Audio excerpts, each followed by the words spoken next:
Você pode, vai lá tomar a sua dose que está faltando, ou até mesmo a dose de reforço, se já for o caso. E é importante porque o Brasil atingiu uma taxa de contágio da Covid de 2,10. Isso significa que cada 100 pessoas com a doença transmite o vírus para outras 210 pessoas.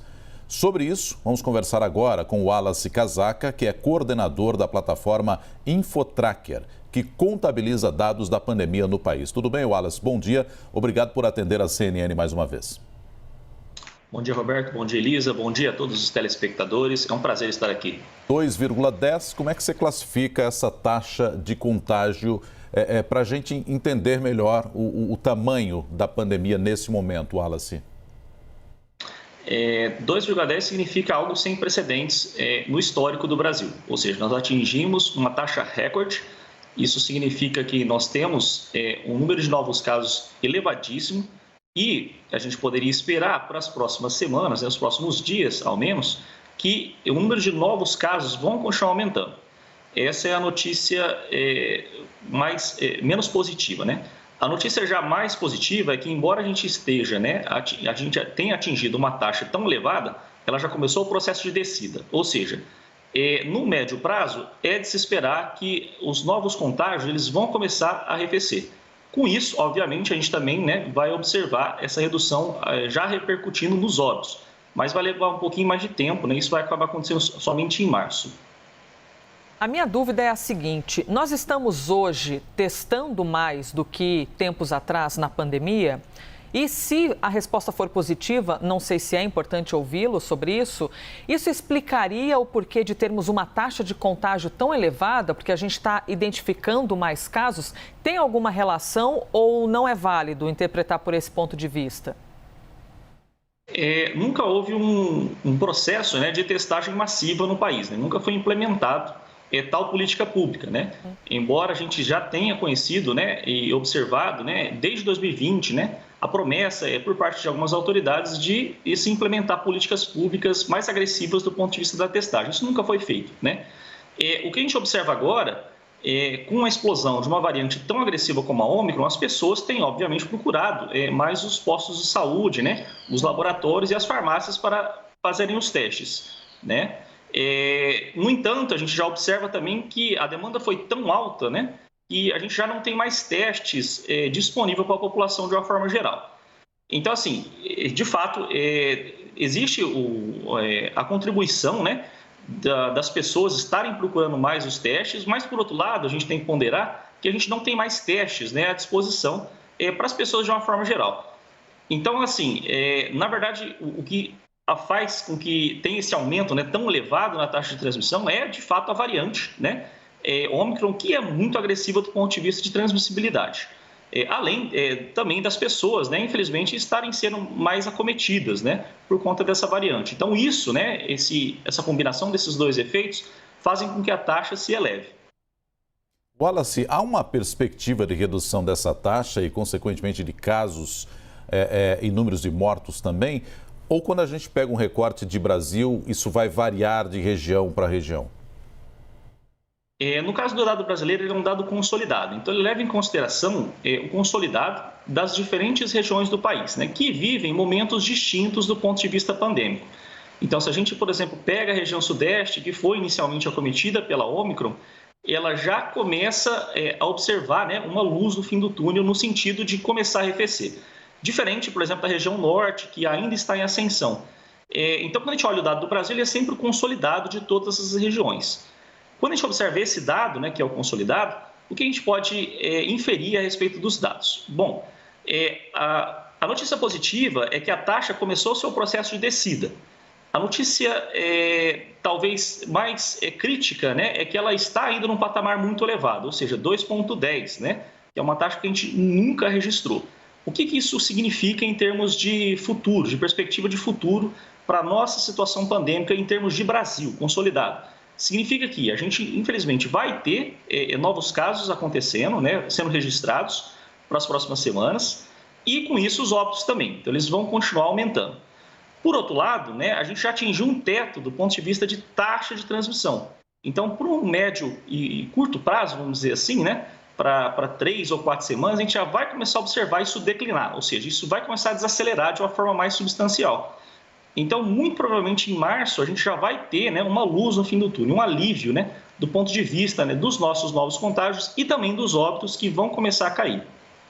Wallace, interessante poder ouvir você e compreender alguns aspectos desses gráficos que a gente observa, não é, das nossas ondas de contágio e depois de queda. No ano passado, depois daquele boom que a gente teve terrível no mês de março, né, março também se estendendo até abril, maio, a gente teve uma queda muito grande.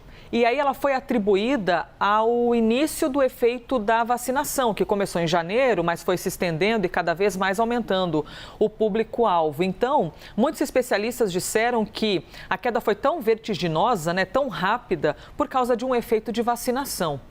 Agora, neste momento que você está alertando que a gente já pode estar se aproximando de uma queda, você avalia que ela seja também vertiginosa desse jeito ou que a gente vá observando aos poucos a queda, uma queda menos brusca? Existem dois aspectos a serem considerados. O primeiro é a variante, né, que está instalada atualmente, que é a Ômicron, que leva a grandes picos em um período de tempo muito menor que no caso, né, quando a gente foi acometido pela P1, né, que é a nossa gama, né, em março.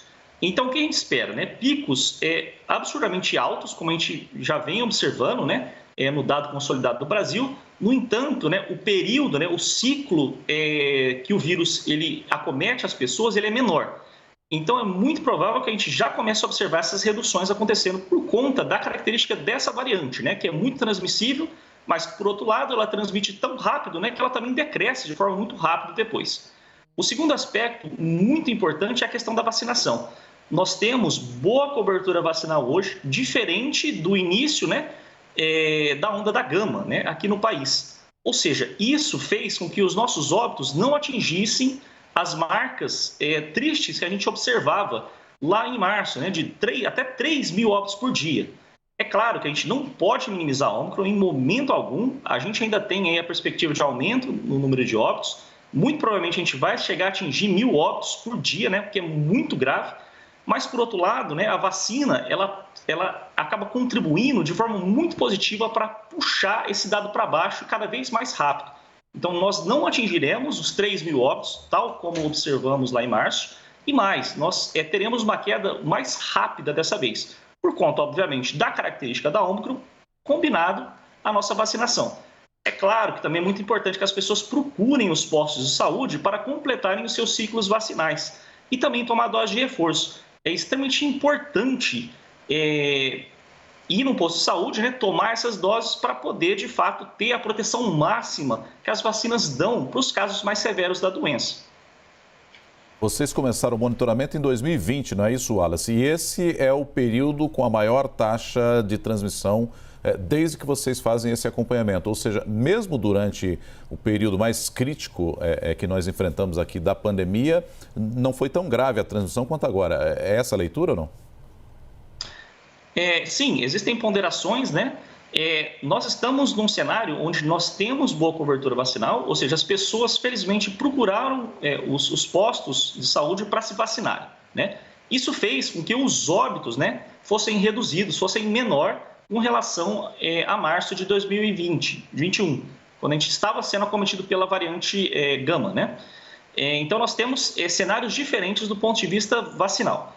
Um outro ponto é a questão da própria variante em si. Então, a taxa de contágio, ela mensura o quão rápido, né, qual é a velocidade com que os novos casos irão ocorrer. Então, ele está relacionado, né, ao total de novos casos da doença. Então, por isso que a nossa taxa atualmente é muito maior que em março de 2021, onde nós registramos em torno de 1,29 para essa taxa de contágio. E agora nós temos uma taxa que é 2,10, né, que é muito maior. Porque essa taxa ela repercute direto nos novos casos. Então é por isso que a gente acaba tendo contato com pessoas familiares, né, amigos mais próximos, que de fato tiveram Covid, né? Diferente daquela época. A gente teve também um número elevadíssimo de pessoas com Covid, mas agora nós temos mais. Por outro lado, né, a vacinação joga, né, ao nosso favor, ou seja, ela faz com que grande parte desses casos que estão ocorrendo agora eles sejam leves ou intermediários, ou seja, não requerindo cuidados com hospitalização. Então, esse é um ponto muito positivo da vacina.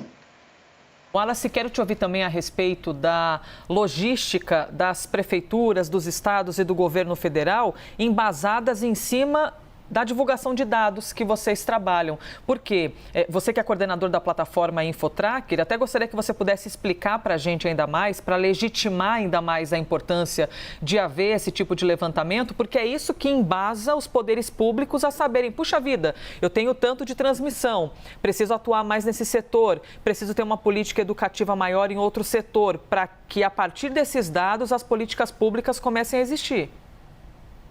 Sem dúvida. É muito importante que as decisões, as tomadas de decisões por parte das autoridades do poder público, de uma forma geral, sejam embasadas em dados, né? Ou seja, tenham essa baliza dos dados. Porque é a partir dos dados que a gente consegue observar qual o retrato fidedigno da situação pandêmica de uma determinada região do país hoje.